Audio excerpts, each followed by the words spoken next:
going to get the summary or not, and that's really reducing the burden from an IT perspective of deciding, who gets what, can I afford to pay for it. So when we think about, how do we truly democratize access to this, it's really making sure that everybody has these really powerful capabilities.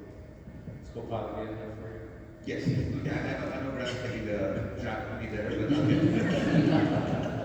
Yeah, probably the last question. Mahinder, you started on this one talking about how you could have an agent go to meetings for you and set up all that. And I thought, well, maybe I'll start with Graham and talk about kind of the future of what that is, because the idea that you can have an agent of yours go to a meeting for you, come back and report back, I think that much time to say it. And your agent talking to someone else's agent. But I'll let you jump into your thoughts about the future of that. And when will this all happen? Yeah, so I think this is very much the future. I think the vendors that are here on the panel would all very much agree in that. I think in my first comment, I mentioned there are some things that have to happen in order for that.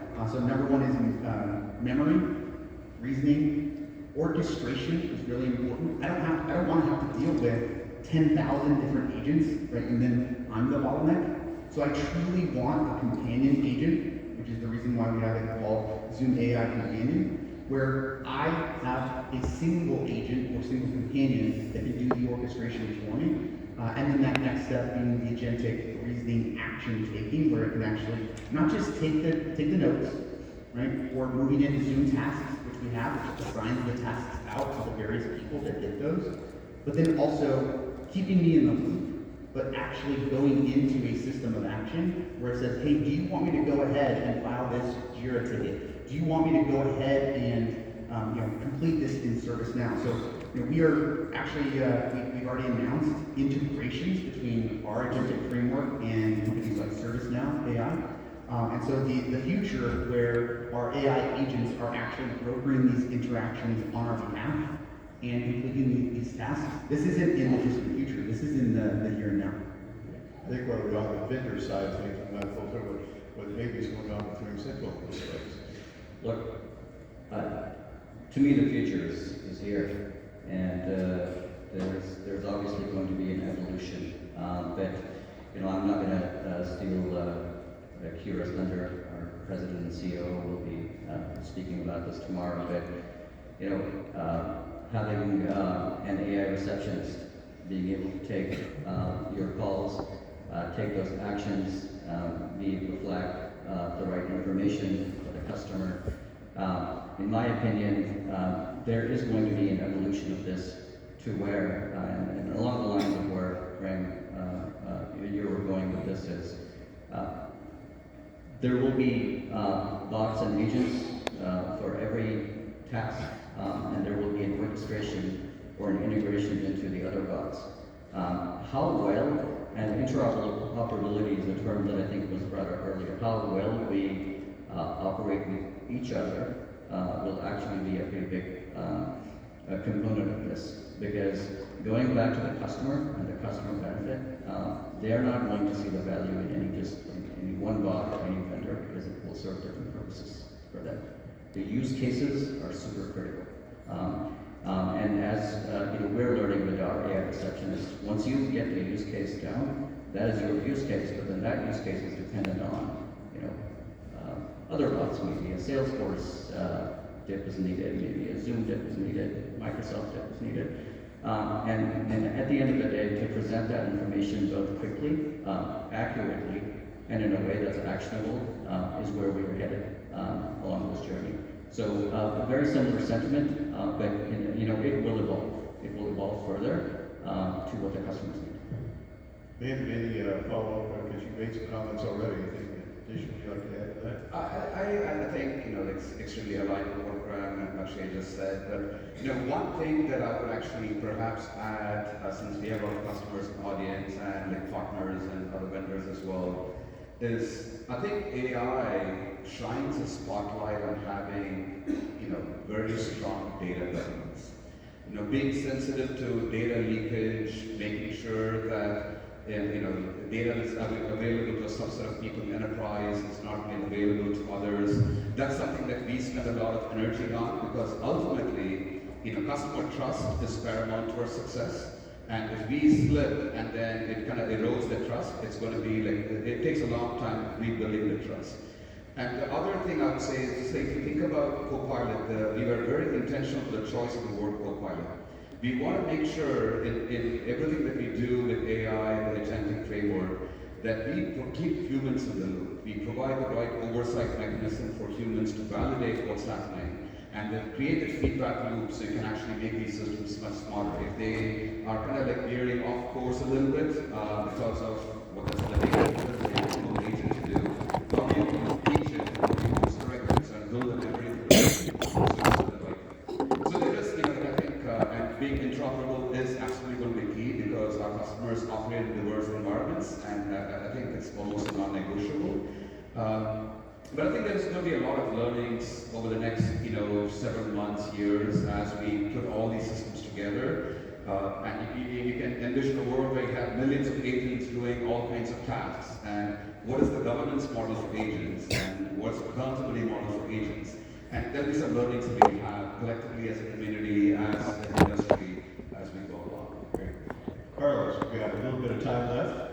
Sure, I think governance is very important. Our organization actually created an AI governance committee, and we have a chief AI officer now, which is maybe unusual for a healthcare company, but we are so heavily invested in AI, both in the collaboration space and the clinical space, that it's very important for us to create those guardrails, right? Because to your point of data leakage and being careful about what data is exposed to AI, we have been migrating, for example, our legacy file shares into Microsoft SharePoint and Teams, and that has created a lot of opportunities for AI to view data that maybe it wasn't supposed to view because of permissions, structuring, etc. So I think it's really important to create a governance process both for granting people access to AI, but also to govern the different policies and procedures that are built around that. So governance has been a critical area for us. Great. Maybe close us out. Governance, reliability, and security are, from a financial services perspective, it's, of paramount importance. We've designed our AI in a way that we're only pulling from our internal sources, and we have made already prior to going to Copilot to, utilizing OneDrive and SharePoint for a lot of our data. So making sure that when we're using AI agents, that it's only going after our information, that our information is secured in a way that's that's thoughtful and reliable. It's truly the most important thing to us in the financial services space. All right, well, that takes us right about to the end of our time. And quickly, I think we heard a lot of common themes here around, great potential that's already starting to be fulfilled with AI, but a lot of caution or a lot of at least advice around training, around discipline, security, compliance, guardrails. Those are problems that probably they don't inherently get solved. Certainly things like governance and security are not clearly this panel and everybody on it sees a lot of promise in where the technology is going, but still a lot of work to be done, in enterprise by enterprise to make sure that you kind of get it right. So I'd like to thank this panel for starting us off with a great discussion, and we'll see everybody here after lunch at 1 o'clock for another panel like this. So thank you everybody very much.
another talk at 1.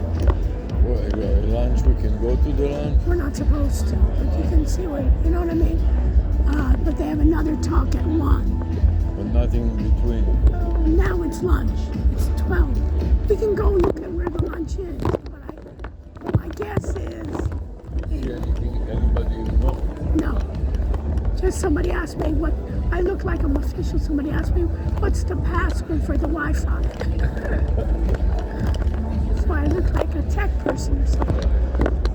So did you hear what they were saying? Same stuff. Same stuff that you were talking about. Those agents, they just don't know how to apply it. And they don't talk about it. People have resistance because they still think it's going to take away their job.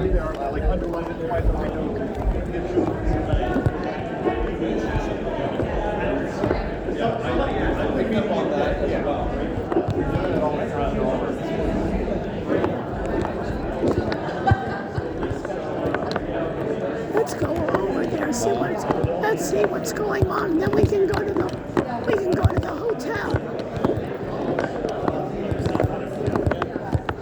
So you see how many people, this is where they are, all with suit jackets.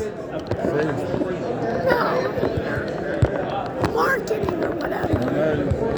The rest are TV support. Yeah. But they have a lot of people. Are you surprised? So many more minutes. Yeah.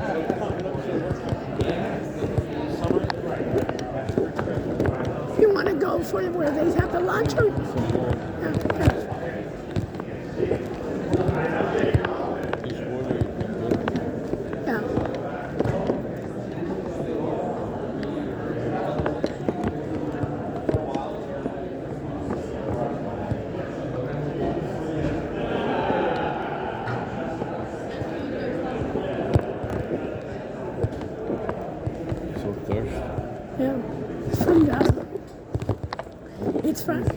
From the back. And also the locks, the fish. Yes. You glad you went?